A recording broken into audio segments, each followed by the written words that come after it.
we go. Okay. We are on, Dave. Fantastic. There we go. Well, Thank you everyone for joining us. We are like zooming from one event to the next. There's no time in between, which is fantastic. So so far we don't have too many little glitches, but I am so excited to be able to introduce Dave Betcher, one of my colleagues. Dave is the VP of Consulting Services with ECI and specifically with Lasso. He is one of the original guys of Lasso, and if you are using Lasso, you have likely been trained, consulted on, spoken with Dave. He is the guy. So we are talking about personalization and automation today. And I am going to turn off my video, Dave, and it is over to you. fantastic. Thanks, Ange. And if there's any questions, just go ahead and ask away. And Angela, just pop in, every now and then and just fire some questions. I've got a lot of content here, you guys. And sometimes when I start making presentations, number one, you know what I love when you make your presentations? You can make your headshot as big as you want on your screen. I love it. So that's why this is so big. And we've got a lot of content today, and this is a pretty contentious issue right now. And when I say contentious, it doesn't mean that there's fighting about this, but there's really there's a lot of different theories about should we automate, should we personalize, does everybody get a personal message, do we automate some messaging? So there's a lot of different theories and statistics that back up what we're saying today. So the one thing I want to start off with today, and I'm a stat guy, and I'm doing a presentation tomorrow on just some key performance indicators for home builders that you really want to look at. And I was just in Molly and Matt's class there and in their session, and just really looking at the data to drive your decisions. And that's really what we're looking at. So first thing I want to do I want to look at some stats and what is the expectation of the consumer compared to what we are delivering. And when I say what we're delivering, I'm going to look at our industry as a whole. I've been doing this for about 18 years. I have trained literally thousands of new home sales agents. We currently have right now about 600 new home clients. So we've got a pretty good query customer base that allows us to kind of see different builders, different developers, different marketers, and what they do. And really, we can start to generalize a little bit. So we're going to talk about that. And then we're going to talk about automation versus personalization. And as much as we like to believe it, not all leads are equal. We really need to start defining it. I'm going to throw some terminology and some acronyms at everybody in the class here, and maybe start to get you thinking in a little bit different way. And then finally, I'm going to say, what do we say? Who do we say it to? When do we say it? That's always the message. So let's get started with some stats. Now, I went back into my presentations from the 80s, and I started to pull up some stats. And I say that a little facetiously, but a lot of the things I'm going to be talking about with our stats are the exact same things that we talked about in 2003, 2010, 2015, and now 2020. There hasn't been a lot of change that has occurred within our industry when it comes down to communication, follow-up, automation, speed to sale. What there has been a lot more of is different ways that consumers can connect with us and communicate. So we haven't necessarily changed the way that we are responding to our consumers. Our consumers are changing the way that they communicate with us. So we need a little bit of a change in thought. And also we need to understand that we are not that great that we can communicate with every single person the exact same way. And I think when we can start to understand that not every lead is the same, not everybody deserves all of our attention, I think we will have a lot more success delivering content to the right people at the right time, but just making sure that we are focusing in on those people who are going to be buying a home from us or very high up or low down within our funnel. So the first things, consumers are impatient. 82% of consumers expected a response in sales and marketing questions. When I say immediate, that is 10 minutes, okay? 82% of people. So that's from a HubSpot consumer survey. That was in 2018. I bet that number is actually higher now. I bet that's in the 90s. So we are all impatient as consumers. We are all online. We are all digital. We are filling out registrations form. We are on Messenger. We're on Facebook. We are on chat. We are doing a lot of things. So what we expect as consumers are not necessarily happening. I'll talk a little bit about the stats on the back end. So what else do we know? Okay, leads are expensive. Now, these numbers are from 2019. Lead costs on average are about $81. And where that number gets generated from, that's your total marketing spend. That is your site signage, that is staffing your, not staffing, that is furnishing your model home. That is your website. So if you take your entire media spend and break it down by the amount of leads that are in your database, you're getting about an $81 cost per lead. Now, I don't know about you, $81 is a lot of money. And when we start talking about we're getting 5 leads a day, we're getting 10 leads a day, that starts to really add up. And we have huge marketing budgets for the most part. And when I say huge, in our world, if we looked at spending $20,000 a month on our marketing to start driving leads, it seems like a lot, and we're going to be generating a lot of leads with that money. But then what are we doing with those leads? So we really have to correlate what's a lead cost in terms of what are we doing, how are we getting those leads into our database, and then what are we doing with those leads? We all know, I just put some stats in here, which we have been talking about for years and years and years. So 82% of people need a response within 10 minutes. Geez, that's a high number. 50% of sales go to the company that responds first. So these are the sorts of things that we all know fundamentally. And I know there's a lot of us in marketing here. I hope there are some sales managers on this call as well, because we have to change our frame of mind a little bit.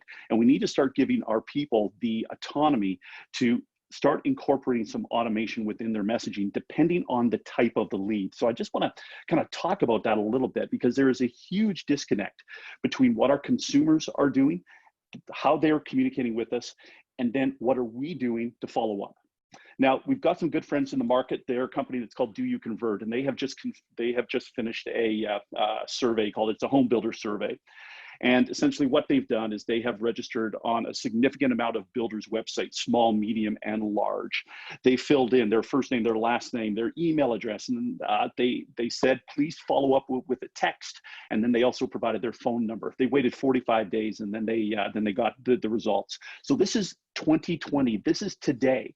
So knowing that consumers are impatient, knowing that leads are expensive, knowing that the first contact point, the fastest response will usually get the sale. This is now what the business is doing. Okay, 30% of the people that had registered online got a follow-up phone call, one phone call, 30%. So out of 10 people that registered, 3 of them got a phone call, even though they provided a valid phone number. Another blow your mind stat, 62% of people were followed up with. 38, so 4 in 10 of those leads that cost us $81 per lead were not responded to at all. So you can pretty well guarantee you're not getting a phone call, you're not going to get a phone call. About half the time you're going to get an email. And then even though I said, feel free to text me in the lead submission, 75% of builders did not text that lead back. So there's a real disconnect between what we know already and what we are performing to our agents or for our consumers. And typically that's because we don't have processes put in place. We don't have any type of automation. We don't have an understanding of what leads are great leads, what leads typically can go into an automation style of process. So that's kind of what I want to get into, what I want to get into now. Okay, so look at follow-up times here. So this is post-registration. First follow-up for a phone call, when they were followed up with, 2.5 days. Now, I don't know about you. I can't remember what I did. Today's Thursday. I can't remember what I did Wednesday. Never mind Tuesday morning. My first follow-up since, in this case, so it's Thursday morning now, since Tuesday afternoon, I have received 182 emails in my inbox. So by following up with me a day and a half after I have inquired, I have forgotten about you so long ago. And don't think that you're any different on this call, because you're not. These surveys have been in place. We've been doing these with Do You Convert and since the early 2010s. So these numbers have not changed. First text follow-up for the small amount of people that did get text, it was 3 days later. And you think of us as consumers, take off your marketing and sales hats for a moment. Just think of yourself as a consumer right now, that if you had an inquiry, if you got a text 3 days later, would you think that is remarkable customer service? Would you think that, 82% of the time I need something in 10 minutes, you're coming back to me 2.5 days later? It just doesn't add up. There is a disconnect here between what we are doing with our customers, these very expensive customers, and what the consumers are telling us that they demand. So how do we fix this? Okay. Little quote here: even with the proper website lead capture form, home builders continue to be unresponsive. Email and call responses results were worse than they were a year prior. So this is something that has to change, and we have to understand that we aren't as good as we think we are in responding back to our leads. These incredibly expensive leads that we spend all this time, effort, money, energy to drive these leads for our sales teams, they are not being responded to. And why aren't they being responded to? Well, it's because people they're only capable of doing so many things during the day. On average, for a builder right now, there are 13 ways that people can communicate with you, okay? So there's obviously the phone, there's the email, there's all of the syndicate sites. You've got your BDX, your Zillow, you've got your new home source, you've got your realtors.coms, you've got your Facebook, and those are Facebook ad leads, and there's Facebook referrals, and the list goes on and on. So how do we keep track of all of this and ensuring that with all of these different ways that people can communicate with us, that we can respond back to these people? So I want to introduce something that is probably going to be a little bit new for us in what I would consider the B2C world, okay, the business to consumer. And in Homebuilder, that is what we are doing. We are a business who is selling to a consumer. In the B2B world, which is business to business, these terminology has been around for a long time, this MQL and SQL. And I'm going to start to kind of talk about this in terms of what is the difference between a marketing qualified lead and a sales qualified lead. So there's just a little bit of a definition here. When a marketing qualified lead is generated, essentially marketing reaches out to prospects, they put information to entice interest. When people engage, that lead is captured, and those leads are known as an MQL. So we don't know who these people are. We aren't sure of the quality of the lead. We're not sure of their time frame for buying. And we're going to kind of talk about this a little bit in terms of what this marketing qualified lead looks like and how that lead is being generated. And then what we do with a marketing qualified lead and compare that to a sales qualified lead. And typically the sales qualified lead is someone after initial engagement. And that's the first part, is that initial engagement. It has to be fast. It has to be relevant. After that initial engagement, if people respond back to us and they have the budget, they fit in your timeline, all those things that we want as salespeople and as marketers to get these SQL leads in our database, then we can really start to define whose follow-up is going to be kind of in an automated process, and then who's going to be in a personal. And I will say right now, these sales qualified leads, these have to be a personal communication. But regardless if this lead is sales qualified or it's marketing qualified, it is critical that you've got a defined follow-up process for your sales teams. And that process is initiated, it's followed by your teams, and they're held accountable to follow their sales processes. Tomorrow, when we talk about some stats, I'm going to go through some builders and really looking at people who have incorporated a defined sales process, and especially people who have defined a sales process with automation, what their communication levels are, what the responses are, and how they're taking those MQL leads and converting them over to SQL. So with that defined sales process, you're going to convert more of those MQLs to SQLs. But without that process in place, or without people following the process, you are going to spend those marketing dollars, and it's usually hundreds of thousands of dollars just to ignore those leads and your opportunities. So let's kind of throw that in there. And I'm going to talk about this marketing qualified lead for a minute and how do we identify them. Okay, so I think we all know these 13 different ways that we get leads in. So this lead has shown some initial interest in my project. They've registered with us on social media. They've gone to our website. They've gone to a Syndicate site. They've maybe inquired on our chat. They have taken the first step, okay? So they have been proactive in communicating with us.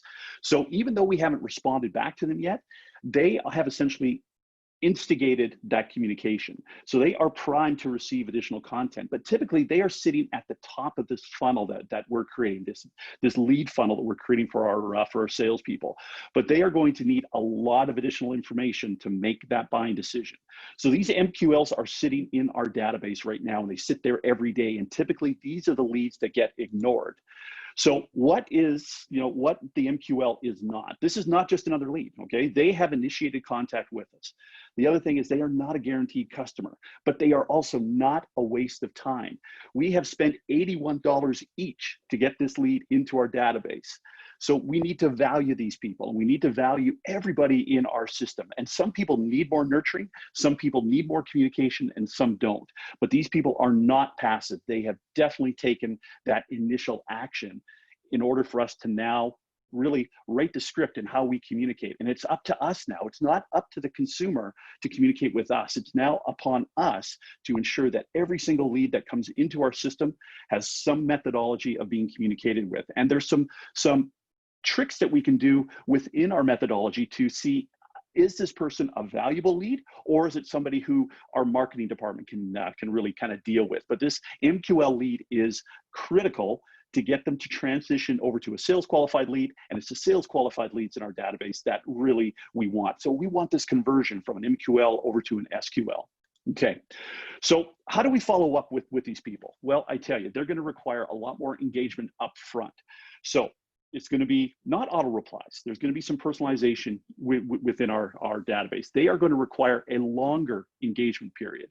And we are going to have to incorporate some automation, because along with all of these SQLs in our database, there is also, with all of the MQLs in our database, there are the real opportunities, which are the SQLs. So we cannot ignore these MQLs. We need to communicate. And many times we can incorporate some automation in place with these MQLs.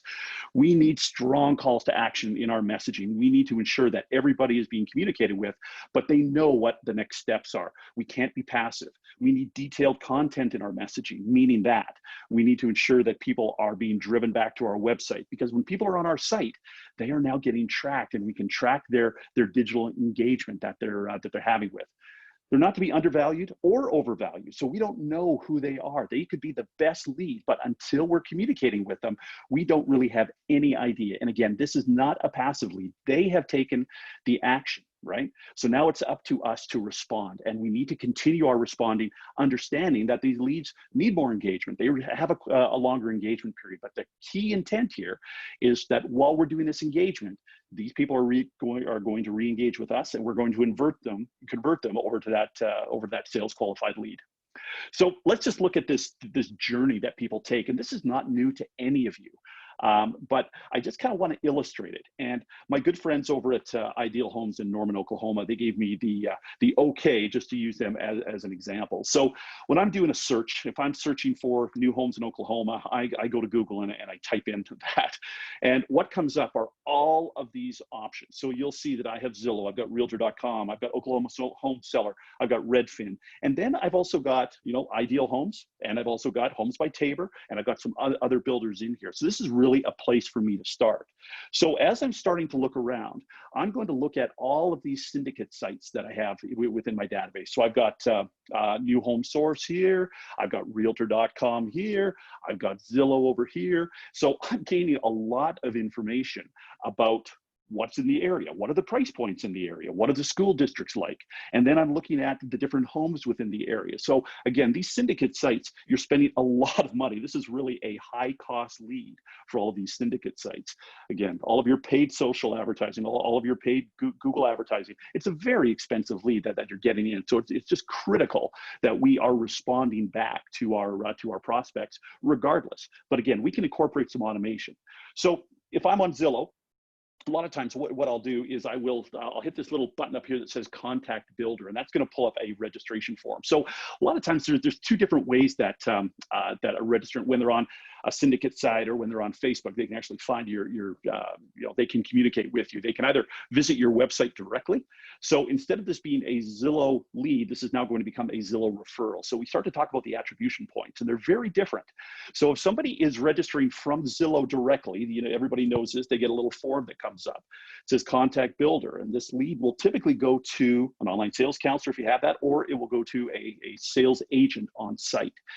Now, within the lead form, when they're coming from Zillow, it will always tell you what plan and what community people were interested in. So this, again, is a really expensive lead, but this person has gone down really the road of exclusion.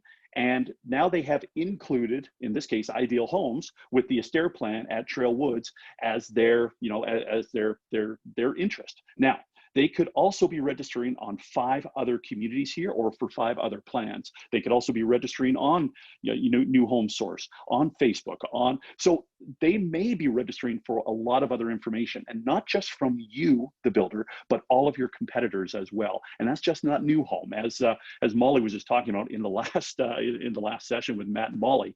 Our competition is not New Home. Our competition is resale, and it's also the competition of people doing nothing. So it's now up to us that when people respond, that we are now being responsive to them regardless of how they come into the database. Okay, so when we look at syndicate leads, this is a lead that is typically non-responded to, or it's responded to slower than if a lead had come directly from your website, or especially if somebody actually had walked into your sales center. So what do we do with these syndicate leads? Okay, so the first response, we need to personalize it. Now, if you think of a lead that comes in from Zillow, there is no auto reply that goes out. So the first thing that we need is we need to identify the lead. We also need to identify the plan and the community that lead had registered from. Then we need to answer their questions. We need to include all of our contact details within that communication, knowing that this person has not been on our website, okay? So we need to drive them back to our website within our messaging. And to do that, many times, when we first communicate, we have to be personal, okay? So that first point of contact, I won't call it an auto reply, but it's that first point of contact. It has to be personal, and it has to address the person's questions that they put into that registration form. Now, after you've sent out that first email, you can now start to incorporate a system of automation for these types of leads. So you are going to be communicating on day 3, on day 7, on day 15, on day 30 with this lead. Now, it's not just email that you're communicating with. They have incorporated a phone call or a phone number as well as an email address. So it's really critical that we are communicating in all of these different ways with these leads, regardless of who they came. But syndicate leads are an incredibly expensive lead, and they are a lead that is typically forgotten with our follow-up. Now, as we know, a Zillow lead or a BDX lead is a many times very highly qualified lead when they come in. So it's really incumbent upon us, knowing that people, when they register, typically don't get anything from our competitors. This gives us the opportunity now to communicate.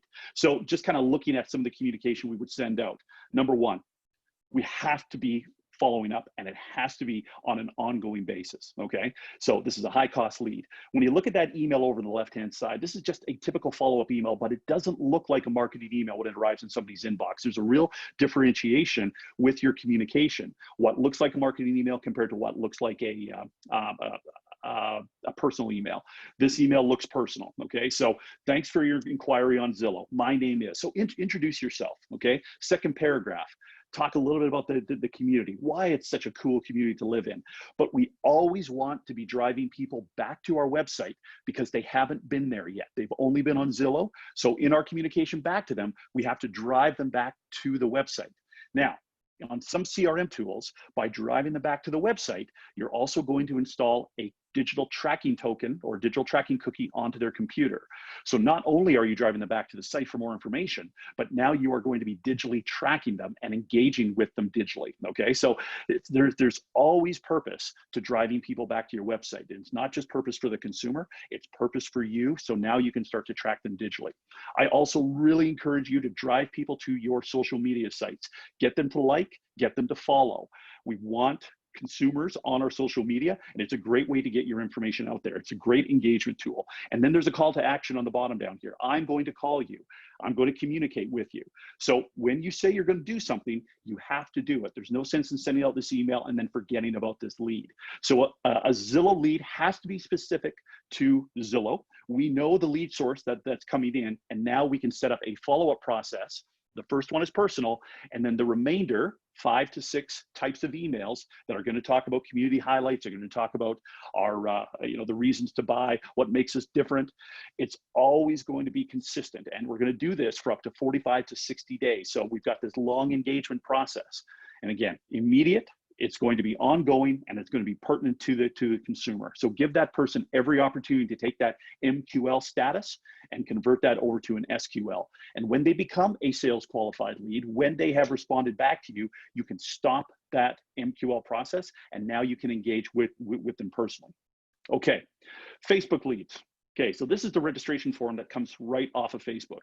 Now, this is even a higher, what I would say, higher MQL type of lead, because these people, they weren't even interested in a new home. All they did was see your ad. So with Facebook leads, different than Facebook ads. And with a Facebook lead, this form is coming directly off of the form from Facebook. With Facebook ads, as you all know, you've got this little learn more many times, and that will actually take you to that to the website of the builder. So we just really want to emphasize that all of these different social media leads that are coming in, this is not just a collection for lead, for getting leads into our database. Typically, Facebook leads are very top of the funnel. They haven't visited your website. So again, this is somebody who we need to absolutely communicate with almost immediately, because every other builder that they are registering with on Facebook are not getting communicated with. So it can differentiate you when you have a set follow-up process for your for your Facebook lead ads. Okay, so again, in our communication, we want to be identifying that they have come to us from Facebook. We want to identify who we are. Again, we want to drive them back to our website because they haven't been there yet. And again, just always understand that by driving them back to the website, that installs a tracking cookie onto their computer. And now we've got them. And we can see this MQL lead who we don't know anything about. Now we can track their digital engagement. And then again, calls to action, going back to our Facebook pages, and then always put our contact information always on the bottom. I tell you, for your social media ads that you're getting in directly, this is going to be a game changer for you, because Facebook, BDX, Zillow, they do not send out an auto reply. If we can do that, and if it can be automated, and if we can have process in place that not just for one communication, but for ongoing, that is really going to take this lead that is really expensive, and we're going to do everything we can to convert them into an into an SQL. Now, the big one here, our website leads. How do we define the website lead? Well, many times we know that this lead has already been on our website. They're already digitally engaging with us. They have found us. It's not just they went and did a generic search, they've actually been on our website. So when they register, they typically will get an automated email that will come into their inbox. That does not count as your first response. You need to send out a quick second response, which has that more personal. Also understanding that of everybody that goes to your website, approximately 1% of those people will actually register. So it's such a small number of people that have found you that will typically convert over to a registrant. They already have a digital relationship with you. And the nice thing about your website leads is you can see what they've been doing on your website up until the point of time where they have registered.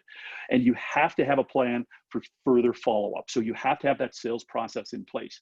Remember, if you're an MQL or an SQL, doesn't matter. There has to be a process in place for continued engagement. And that engagement has to take place until people either say no or that 45, 60, 90-day period expire.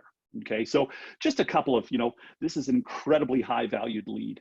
And many times people that are registering on your website are getting ignored. And we can see that within the follow-up surveys that are being done. So we need future communication, 9 to 12 points of contact within 60 days. Wait for that person to respond. And when they respond, again, take them out of that MQL rating that you have, it's a C or a D, and then move them up or move them down. But the very thing we want to do is just ensure that they are being communicated with. Now, my good friend Bassam is on the line, and I really want to talk just for a couple of moments. And Bassam, I'd like you to pop in just for a couple of seconds here. Sam's going to have a little talk with us in just a. Can you hear me, Dave? Yeah, sure can, Bassam. Thank you.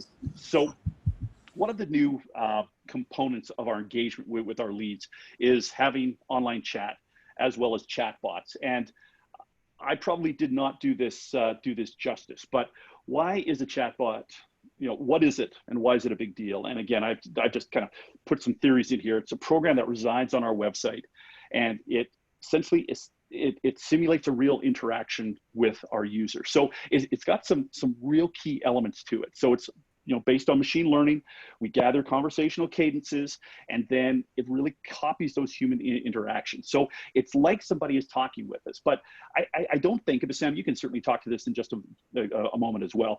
We don't necessarily want this to. We don't want to trick anybody to think that this is a human that is talking. We essentially want this, So some of the real key elements of having online chat or having a chat bot, it absolutely improves your customer service. So look at this stat up here. 83% of shoppers surveyed said they need some form of support during their online journey. Oh my goodness, 83%. And I think that number is increasing, especially as demographics get a little bit older, that number is going to increase. So one of the things that online chats allow you to do, it allows you to have that proactive customer interaction. So it allows you to start a conversation. So when somebody's on your website, you can actually start the conversation with that chat function. Everybody's seen it. You've got a little chat box come up, say, hi, can I help you today? Hi. So you're starting the conversation. You're not waiting for the customer to start that conversation with you. And it also allows you to determine the quality of that lead. So yes, this may be an MQL, it may be an SQL, but the more engaged people are, it's going to tell you where they sit within that sales bucket. It increases your customer engagement. So one of the things I really found, and I love chatbots, because what they do is they keep me on the site and they keep me engaged, and I can just keep asking questions about all of these different communities, and that information is going to keep updating for me. I'm not really talking to anybody. And then it also gives us better lead generation because it can ask the questions and it can drive people where they need to be. So when we talk about automation, this is one of the key elements that is going to be a differentiator for us. And I'm a huge believer in live chat and with chatbots for all of those different reasons. So the other nice thing is that all of this information integrates directly with your CRM, so you don't lose any of this. So some key takeaways that I just want to explain, and then I'm going to turn this over to Bassam just for a couple of moments. Consumers are incredibly impatient, and we cannot afford, especially financially, we cannot afford to ignore our leads. They are coming at us from all different directions, but every lead is different. But we have to have immediate communication, and we have to have ongoing follow-up. It's going to differentiate us, and it's going to be remarkable for our customers. We need to understand that not every lead is the same in here, and there's just so many different ways that it would be impossible / impractical to treat each of these people equally.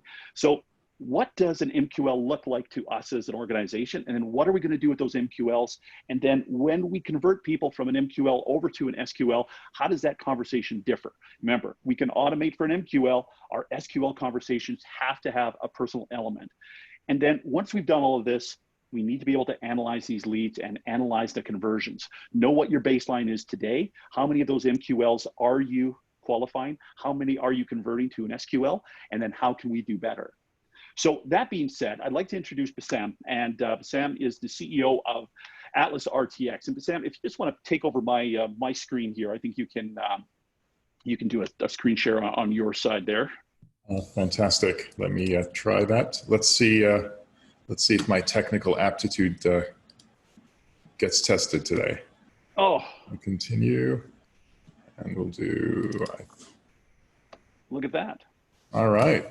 And I didn't blow it all up.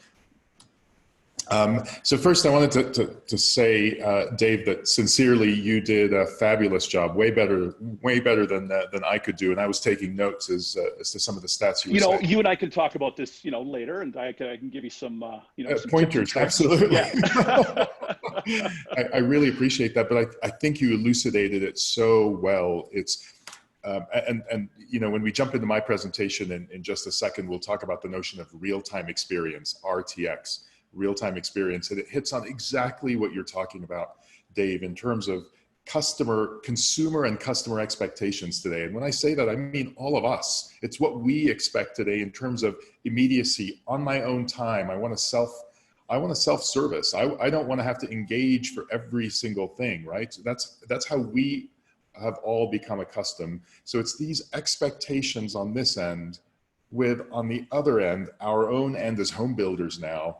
How do we meet those demands? How do we respond within seconds to an online chat at 2 in the morning for a question that may not be relevant in some cases, or maybe, right? How do we invest the money in trying to create that level of responsiveness when, to your point, it's not always necessary, and it's not always the right moment to maximize human time. So I completely concur with your contentions there. Would you like me to jump in then to the presentation? Yeah, you know what? Let's talk a little bit more about this, because this is something that I'm finding, and the builders that are engaging in all of these different communication styles with Sam are just having so much success. And when we talk about lead generation and we talk about conversion, there's just so many different ways that we can kind of have that experience. But it's really about creating that remarkable experience for our customer, isn't it? And differentiating us as a builder compared to what our competition is doing, compared to what resale is doing, or compared against doing nothing. So let's just pop in and let's just kind of talk about this in a little bit more detail. No, absolutely. So I think you alluded to this, and the 10 minutes, by the way, and you did say that was 2018. That is correct. It's now more in the 6 to 8 minute range. Wow. Expectations for satisfaction. If you don't respond within minutes, I'm not happy. Believe it or not, as you'll see from my presentation, the online expectations are between 6 and 12 seconds. We are so, ADD is not a politically correct term. We are we struggle with attention that we cannot sit there and look at a tab on a browser for more than 6, 8, 10 seconds without switching. So we've become, our expectations are now so unreasonable as consumers. Thanks to the likes of Airbnb and Uber, I can self-service, I can go online anytime, I can order anything I want, right? Everything is on demand, and those expectations are incredibly high to meet now. Well, and that's exactly it. And we have to be responsive, right? That's the big thing, is that we just have to be responsive to that. So let's pop into your slides with Sam, and let's just kind of take a look at some of the fantastic. Some of these stats, because those are the kinds of things that just blow my mind, right? They really do. And a lot of times we really compartmentalize what we do in our day-to-day. And Matt and Molly talked about this in their last session as well. What we may not think as individuals is not necessarily what our customer is thinking. Well, so we have to differentiate between the two.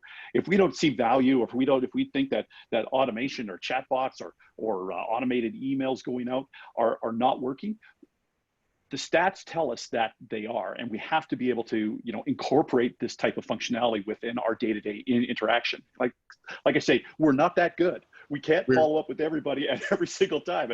And I think once you realize that, it will certainly alleviate a lot of those concerns about leads that are not being responded to effectively.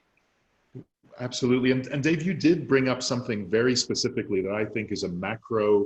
There's certainly a macro theme from, and one thing I will tell you is it's now our experience that the earlier you are in the funnel, the more likely you are to prefer automation and immediacy to personalization and human, which is sort of interesting. So you think about, like you just said, a lead who's just not even an MQL yet. I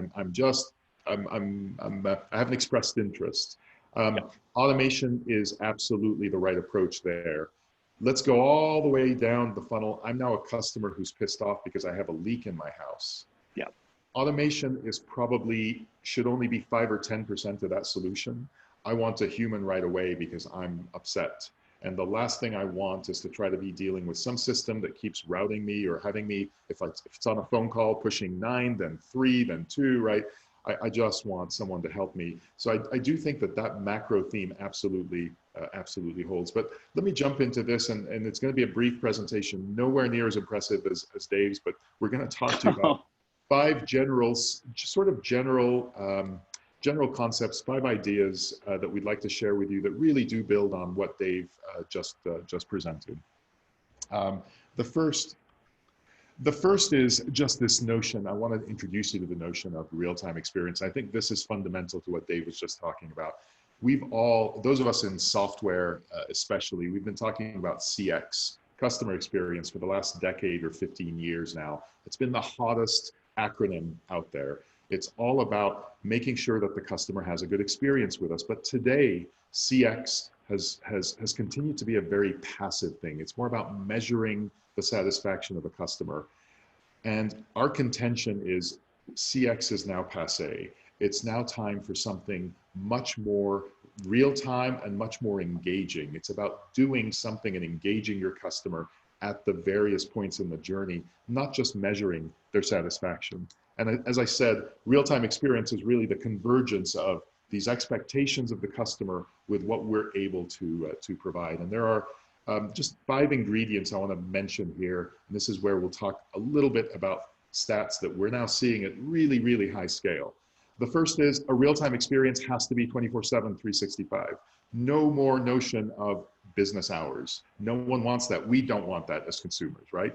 24/7, 365. And I'll tell you, we now do tens of thousands of chats every day on our platform, and 2 out of every 3 happen after hours. So we get more traffic after hours in chats and engagement than we do during the day. It's a staggering statistic, candidly. So after hours, 2 out of every 3.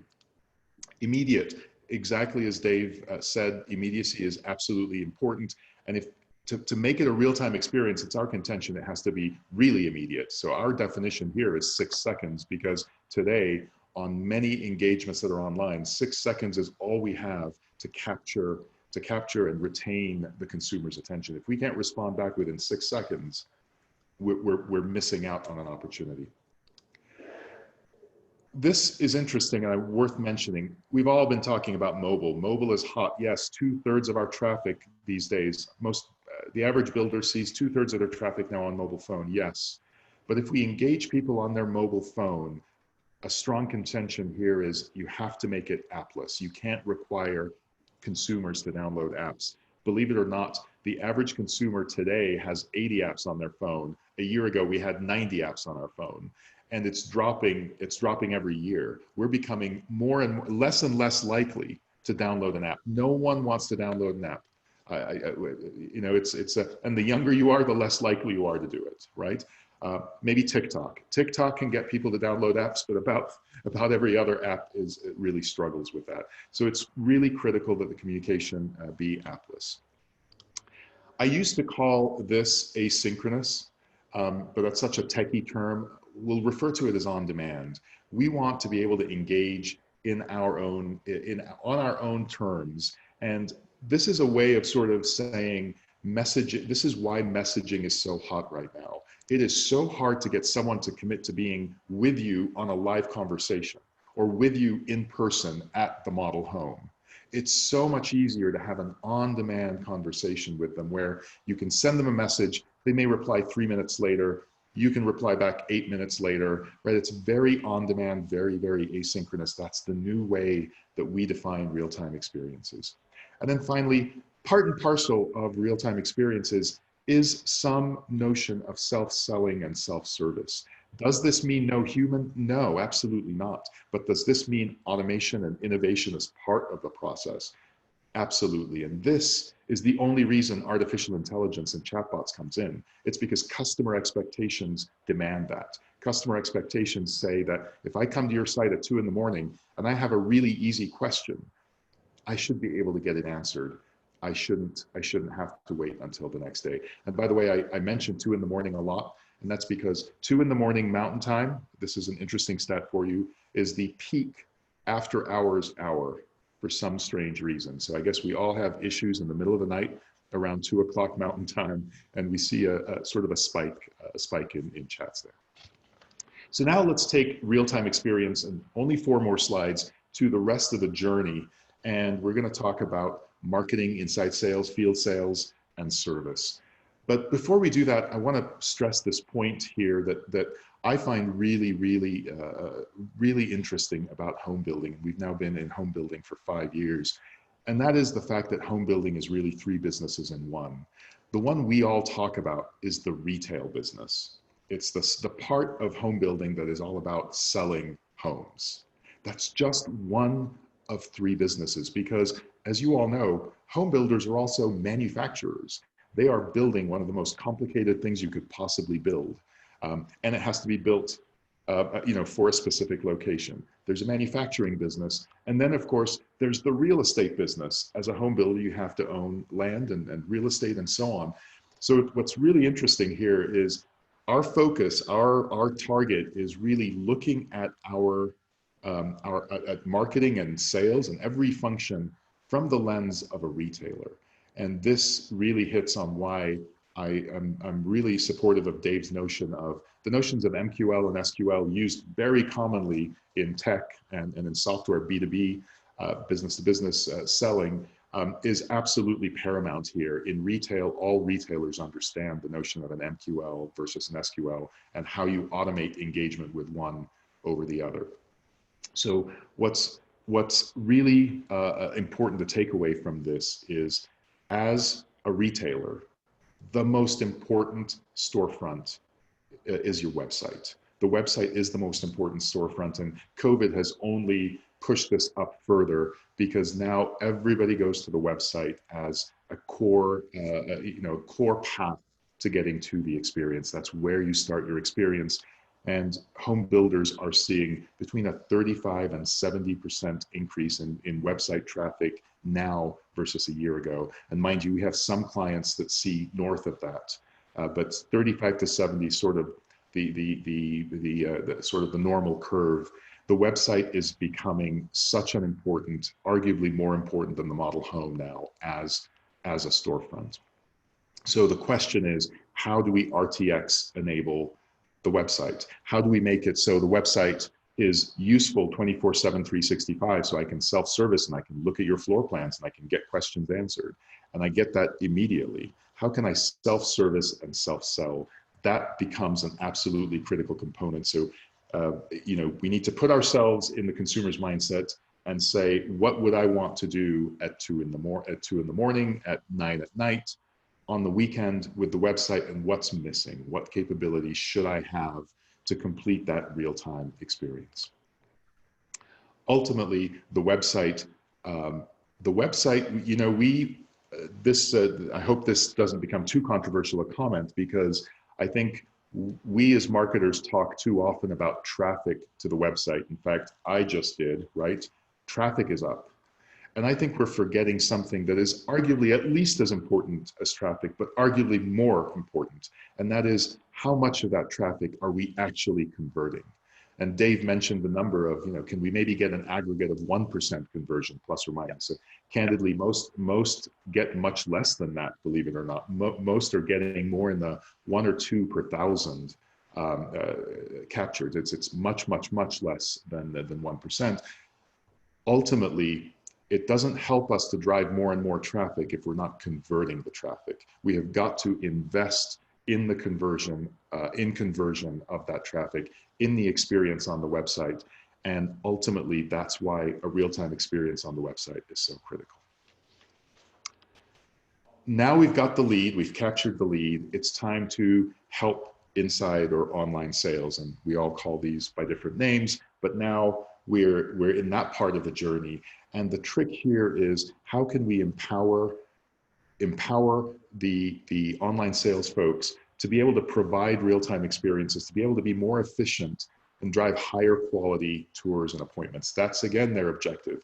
It's not just the number of leads that they get. They have to be higher quality leads that they're able to then engage productively and turn into tours or appointments. And here I've got some ideas for you, because this has been staggering for us as we've powered, our chatbots power so many sites. Would you believe that between 15 and 35% of chats and leads captured are actually completely not MQLs? They don't make it to MQLs. They're existing homeowners who are upset, and they jump into a live chat with a poor online sales counselor who's now stuck talking to an upset customer, or someone looking for a job. who can't figure out how to submit their resume, so they chat on the website. So one step we can do is, can we direct service and job inquiries and other non-MQL traffic elsewhere, so that doesn't clog up the online sales counselor's time, and it gets handled automatically through automation. Another approach that works very, very well is immediate text on inquiry. So this is a trick that's used across all other verticals, right? Especially in tech. If you sign up for something, make it an immediate engagement right then to get something that is incredibly valuable, and that is a text thread on a customer's mobile phone. If we can get a text thread on a customer's mobile phone, oh, and if we can get them to reply, talk about a valuable channel, which I can now use when the human comes in the next morning to be able to do text-based outreach.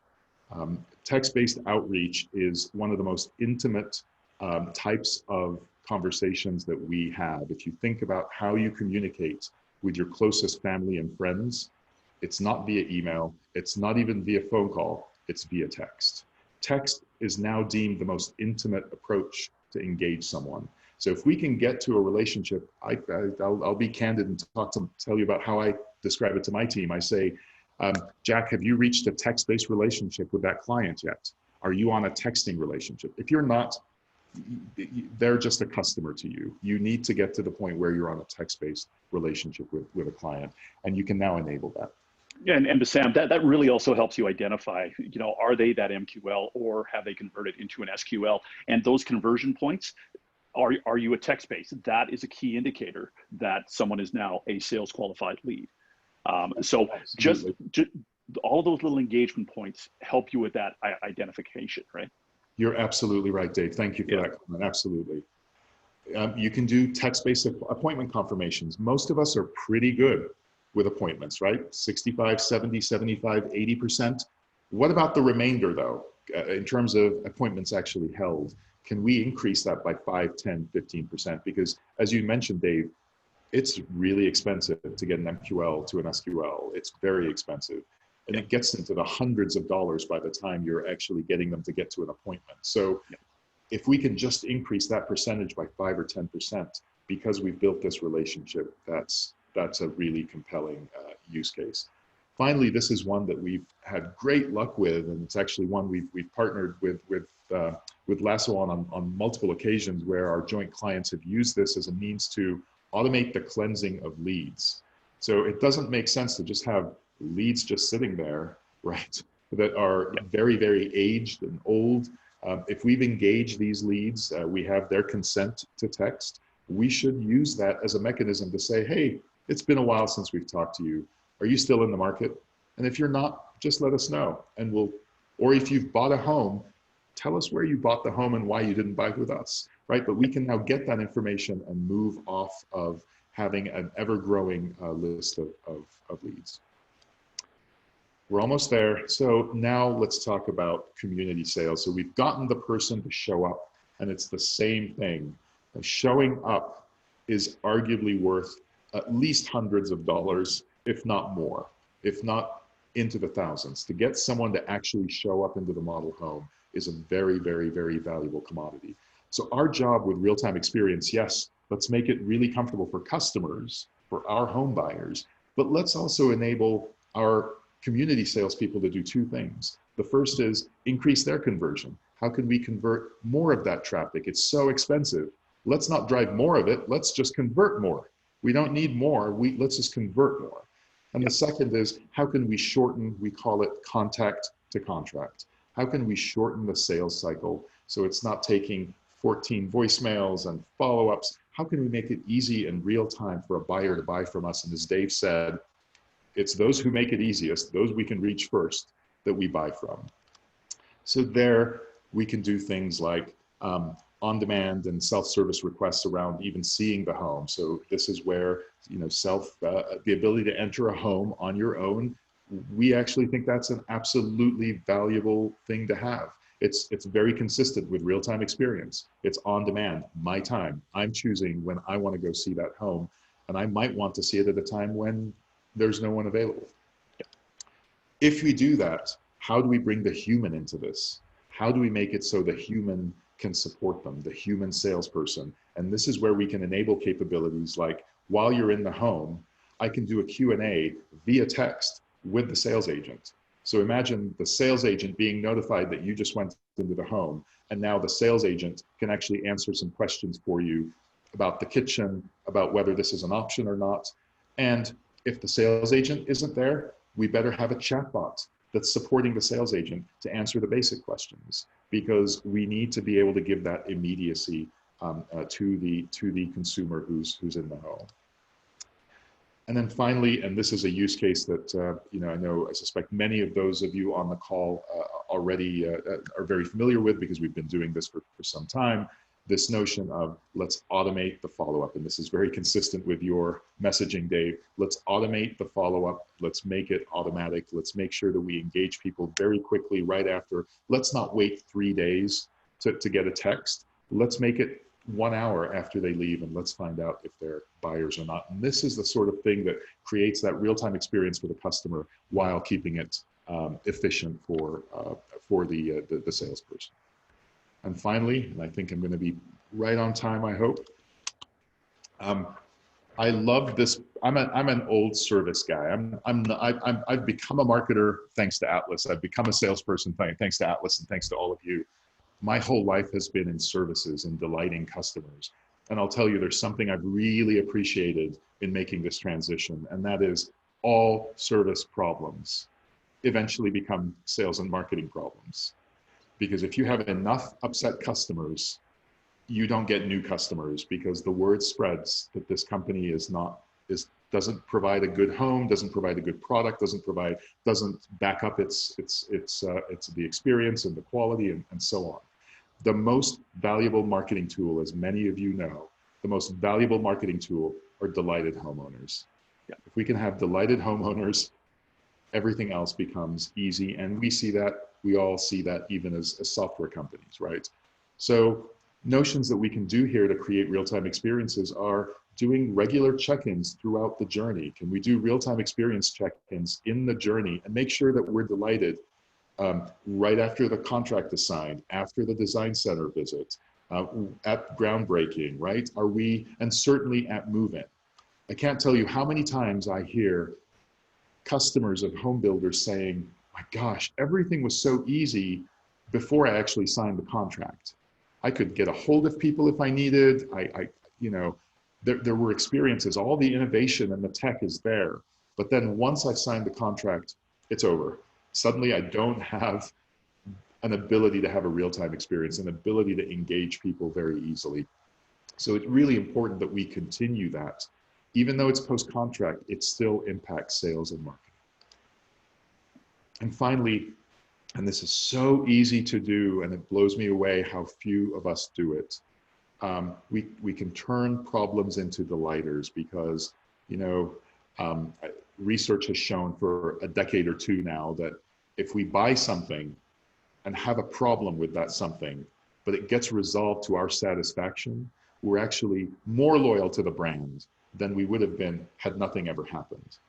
So if there's just a creaking door or a small settling crack in the home, let's just jump in and fix it and have the person be able to say, oh my gosh, I had a problem, and they fixed it within a day, and it was easy to reach them and easy to get a hold of them. And we can then take those delighters, and again, this is so easy to do. We can turn delighters into reviews. If we can get a survey in real time, find out that you're a fan. Thank you so much, Mr. Betcher. I'm so glad you're delighted. Any chance you could click here and leave us a review? And now we're closing the loop and turning again delighters into reviews. So problems into delighters, delighters into reviews. And with that, I really, really appreciate being part of this. I'm grateful. Please don't hesitate to reach out to me. And I'm going to do something risky here since I'm talking text. You're welcome to text me, not just my email address. So that's real-time experience. Awesome. Thanks, Bassam. We're going to end it right now and start the new session. It's in the chat and it's on the agenda page. There we go. Thanks. Fantastic. Thanks, everyone.